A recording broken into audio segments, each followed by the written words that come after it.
And that is really our hormones going, come here, go away. I don't know what I want. Yeah, I want sleep, but I can't sleep. And yeah. Hello, this is Randy with Roadside Journals, chatting about things that affect our lives. Today, my guest is Karen Herrera, whose new book, Perimenopause Clarity, is helping women feel seen, heard, and prepared for a phase of life that many might not even know they're entering.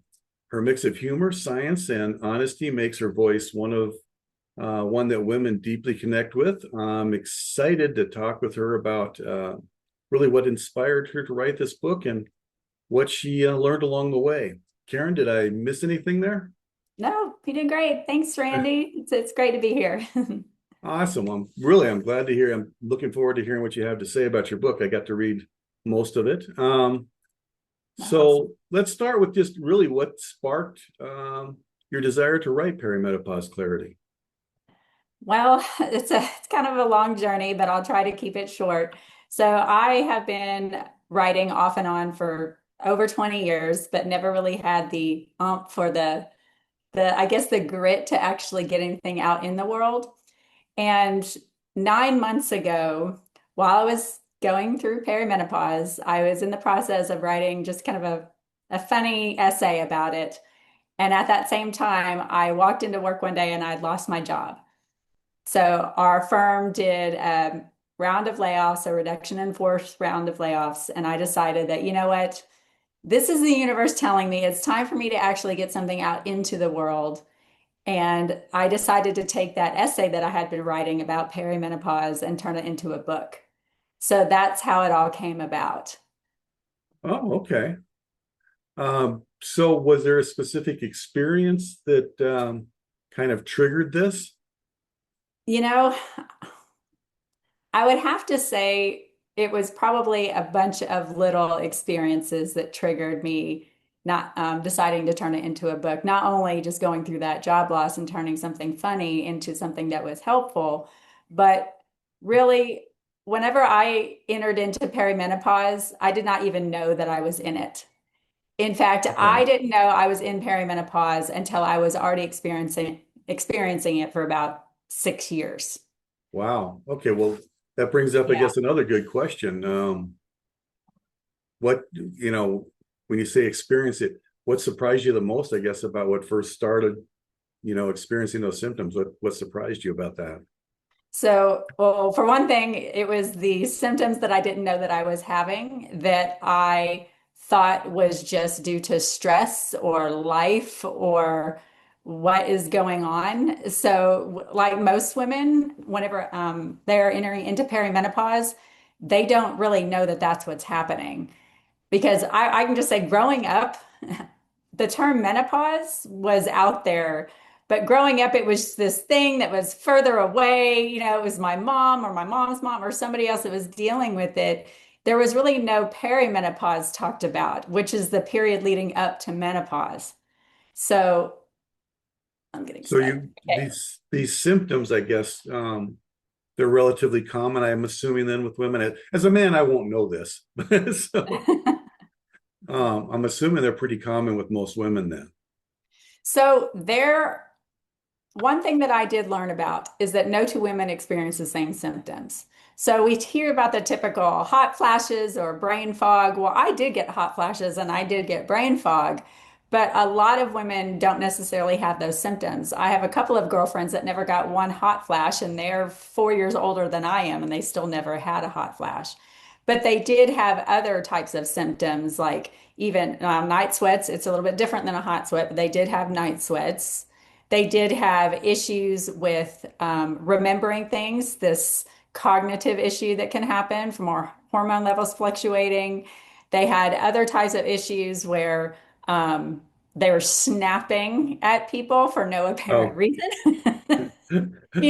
Somebody flips a pillow wrong, and then somebody gets like the evil eye and the side eye, like, what did you do? And then just other different things. So really, when it comes to the symptoms, um, um, so really quick. So I take it those are some of the myths that you must have run into that everyone's going to be the same.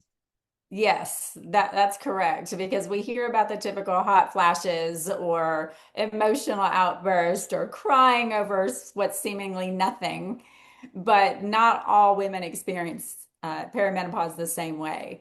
And another myth that I came to, discover is that, right, perimenopause and menopause, it's not the same thing. Perimenopause is the lead up to menopause, where menopause is actually one day.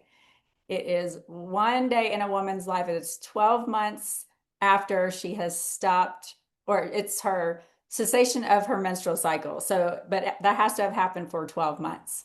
So once she has hit 12 months with no period, she has now hit that point of menopause. And then everything after that is considered postmenopausal.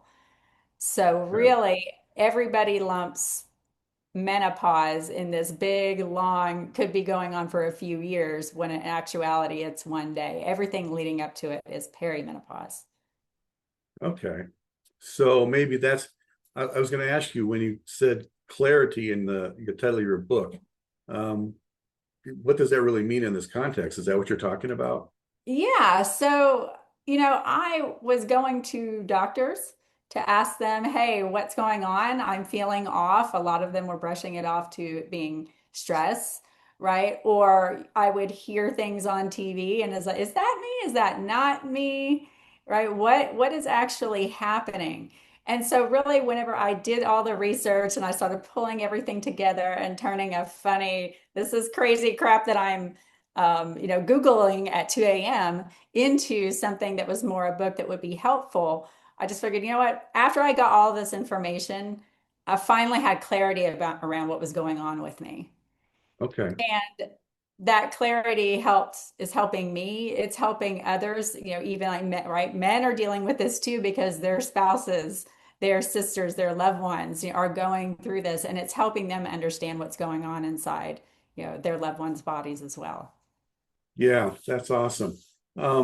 So let's say what's one piece of information that would have completely changed your early experiences if you had known it sooner? Well, I think you kind of hit that nail on the head by saying the word sooner. Had Yeah. I have known that it starts around the average age that it starts is around 42, and it can even start a little earlier for some women, even women in their late 30s are starting to experience it. Had I have known that that was the time period that it can start to come on, that would have Okay. been so much more helpful for the types of questions I could have been asking my doctors or even my therapist or what have you, to then gain some insight on some early types of remedies or approaches I could have taken to help alleviate my own symptoms. Yeah, I guess that brings up another quick question in terms of knowing what's happening. Um, what small shift could women make that when this begins to change everything? When things do change, what could they do differently? Well, I think one thing that they can do is not brush off any of their own experiences to stress or to, well, what's going on with me? I kind of just, what is this early onset dementia or this forgetfulness, or even things like, I mean, I have ADHD. Now, I've been on Yeah. medication for that since I was in my early 30s. I got diagnosed a little later in life. But instead of questioning my own, you know, maybe my dosage is wrong. If I would have known that in my early 40s that that's when symptoms could have come on, right? I would have then gone to my doctor and asked additional, questions or had additional tests run. So that's what I encourage any woman to do is say, hey, if you're in your early 40s and something just seems off, go in and ask for specific types of panels, a full hormone panel, which will check your estrogen and progesterone and even your testosterone and other key types of indicators that will help you know if you're starting to go into that phase of life, as well as checking thyroid and vitamin B12, vitamin D as well. And your iron levels will really help you understand what's going on with your body so you can start having some earlier interventions. So I would just say, if you notice something, go and start to ask for those types of tests, especially if you're in your early 40s. Well, that, like you said, that's something too. I have a lot of respect for doctors and stuff, but Oh, yeah. do the doctors really, are all doctors really very trained, I guess would be the right word. Are they trained in perimenopause? Do most doctors understand this?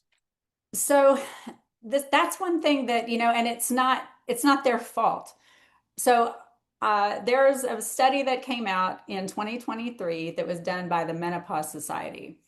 And what they did was they surveyed OBGYNs and or all the programs that help somebody become an OBGYN.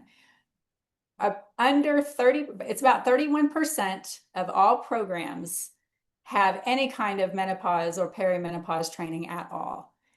If they do have that type of training in their curriculum, now you're talking, this is a residency program. So this is a 4-year program for somebody to become, to get their residency as an OBGYN.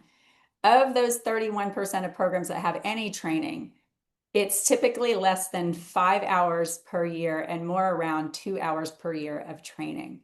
So it's not that they don't care. It's just that they aren't fully trained on it. And so a lot of times they just, say, oh, well, those symptoms that you seem to be experiencing, that is the same as stress.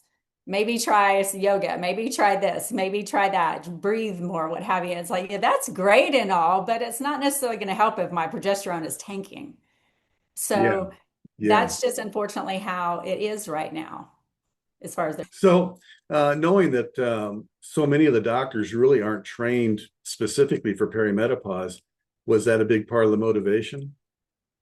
It was part of the motivation.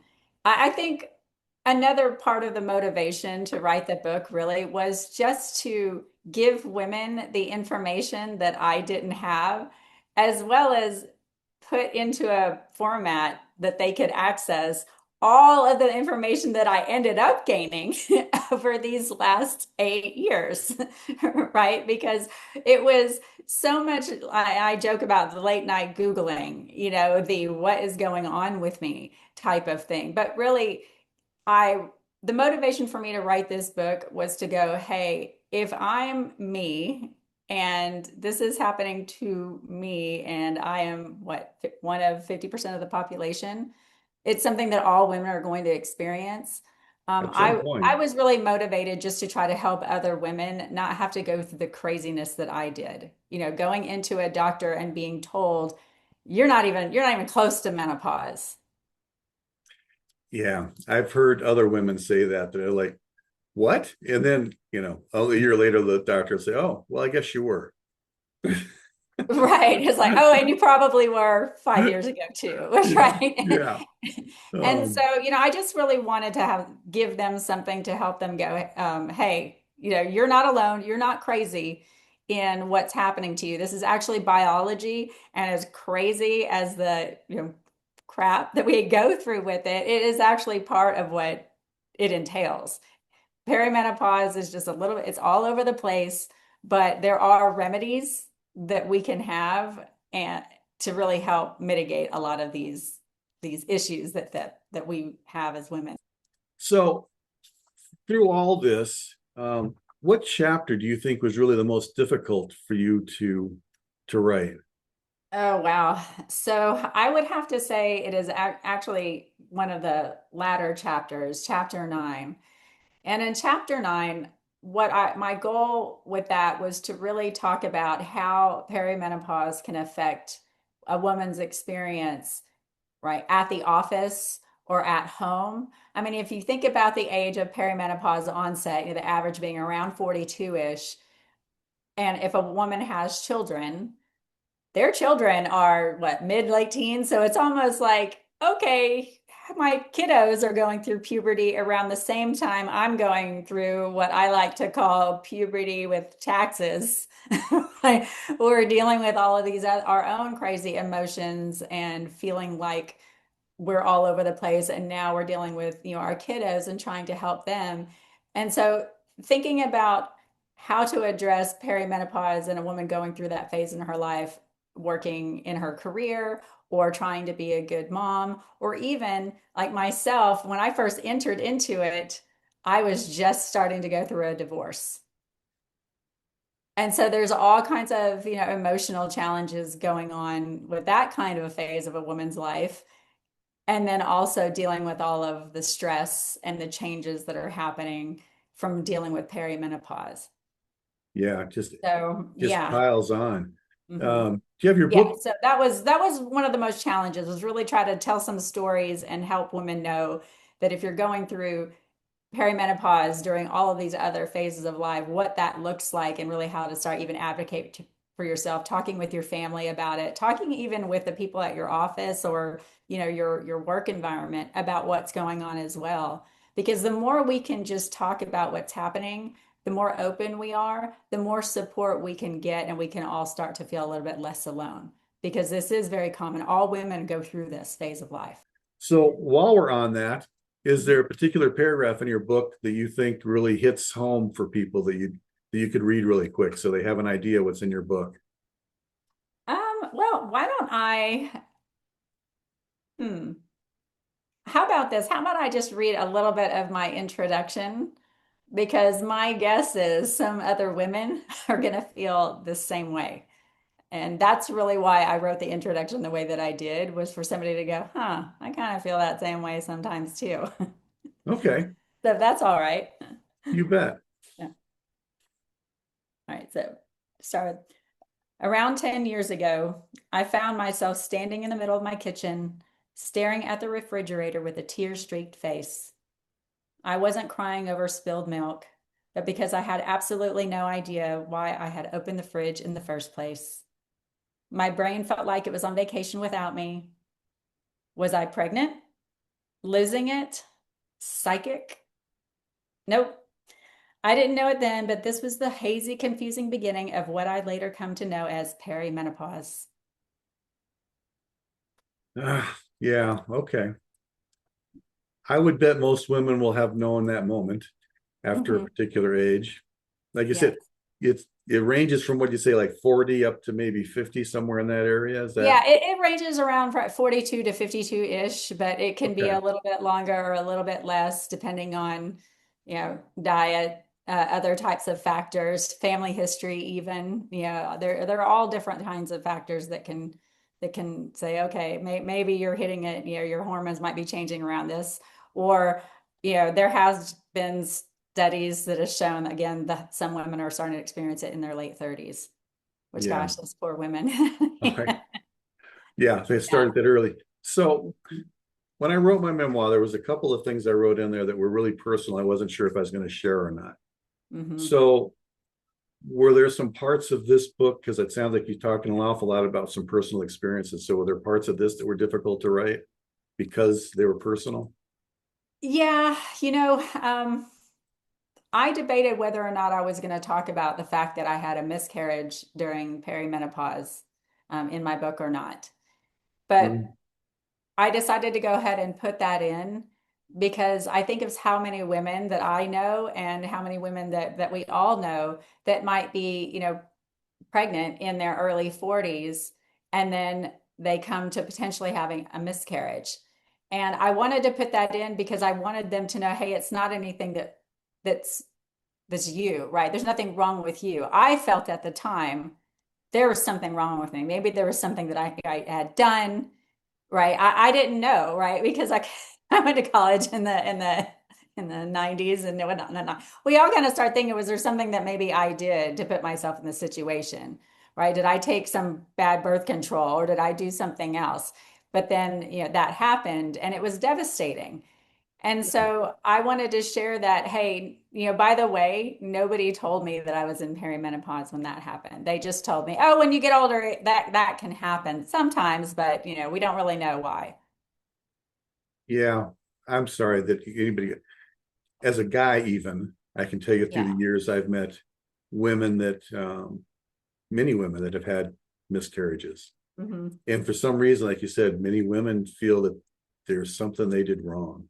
Oh, And yeah. it's like, no, I no. But as a guy, I can't say from, that personal experience of loss and stuff, but I do know many women that have had that feeling. So um I can sympathize with that at least a little bit. Mm-hmm. Um So I take it, after writing this and getting into some personal stuff, you must have learned uh, quite a bit about yourself. Can you tell me a little bit about what you learned about yourself while you were writing this? Oh, wow. I think that these answers are going to be a little bit more around um, I always knew I wanted to write, and I always gravitated towards nonfiction. I enjoy fiction, but as far as writing, I like writing about life. And I think something that I learned from writing this is something I didn't know that I was going to get, but the level of satisfaction that I am now starting to get from some women telling me, Yeah, wow, I've read this and I did not know XYZ. Thank you so much. And I'm thinking, I'm happy that now you know it, but and I almost feel sad that it's 2025 and they didn't know some of these things, right? But at the same time, I'm getting some satisfaction knowing I'm so happy that what I put out there is helping you. And to yeah, me, that's more than me just writing a funny essay. And yeah, I want to make people laugh and whatnot. But that really was humbling, knowing that something that I did is helping another woman, or even yeah, helping the partner of another woman go, oh my gosh, I had no idea that that's what she was dealing with, and I want to help her. Right. yeah, So that was that. Oof, God, that makes me emotional to go, oh my gosh, I'm so happy that it's helping. yeah. Without a doubt, like you said, the share, and you kind of have to share those personal spots that are sometimes difficult to share in order for other women to say, yeah, you know what, I know that, and I don't like talking about it, so I'm glad you did. Yes. And yeah, I can see where men would like to be able to hear that because maybe their wife, their spouse, or doesn't kind of wants to tell them, but kind of doesn't. Yeah. Or just feels embarrassed to, or what have Yeah, you. Because there are other things that we didn't even talk about, like that I didn't know about, about how it can affect your sex drive, right? And all of a sudden you're going, I don't know, I just don't feel like, or what have you. And then the issues that can cause in a relationship if maybe somebody isn't feeling loved or wanted or what have you. And it's really like, well, it's not that. Well, what is it? Well, I don't know. But and then you just think about what can happen in a relationship if the woman doesn't know what's going on and the guy definitely doesn't know what's going on, and then and then either party might be interpreting it as something that's not even there. well, and Right. yeah, and it's difficult, like I said, because men Mhm. are going to think obviously they've done something wrong. So the next step they're looking for is give me an answer so I can do something right. Right. And the poor woman, and we're like, I don't know. I Like, don't know. And he's I like, don't even know. Yeah. obviously I did something wrong. And yeah, it's like, no, you didn't. And But it's like, well, right now you're breathing and you're yeah, being really annoying me. Yeah. Right yeah, now you're just, yeah, like, yeah. you're breathing. You're too close to me. You're too far away from me. Yeah, yeah. Yes, yes. And that is really our hormones going, come here, go away. I don't know what I want. Yeah, I want sleep, but I can't sleep. And yeah, yeah. So, what would you like women to kind of feel after reading the perimenopause clarity? After they read your book, what would you like them to feel? I really want them to feel like, okay, this makes more sense now. And now I know it's not me, it's my body actually reacting the way it is supposed to react as I transition away from my, childbearing years into a later form of life, right? That they don't take what is happening to them personally or like they're broken. Yeah, So if they can take that away, that is wonderful. And also have some tools, and understand the different types of remedies that are out there. I mean, you can do the bioidentical hormones, but you don't have to.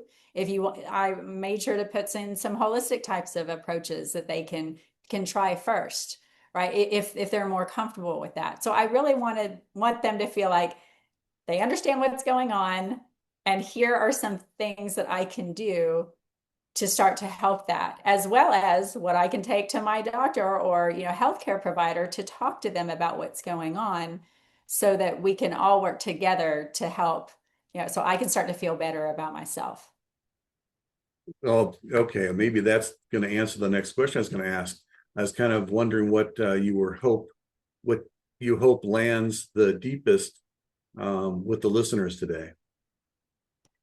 That there are ways for them to feel I was going to a say lot that, better than they're feeling right now. yeah, that they don't have to stay with this, that they Right. can improve the way. Yeah. Yeah.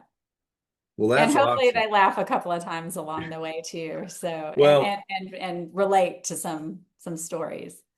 yeah, it sounds like they're going to have a lot of stories to relate to. I hope so. And hopefully they'll be able to find, like you said, some humor in it because it's not always easy, but we No, got, it's not. It's but not always easy when you feel like you're just what is going on. Yeah. yeah, yeah. Well, fantastic. I want to say thank you very, very much for coming on here and chatting with me today about this. And I will put a link to your book in my description so people can get it Thank and you. check it out. Well, it's my Uh, pleasure. I really appreciate it. I hope it can find its way into anybody who might need it at the time that they need it. So thank you so much, Randy. my pleasure. Thanks, and we'll be getting together soon.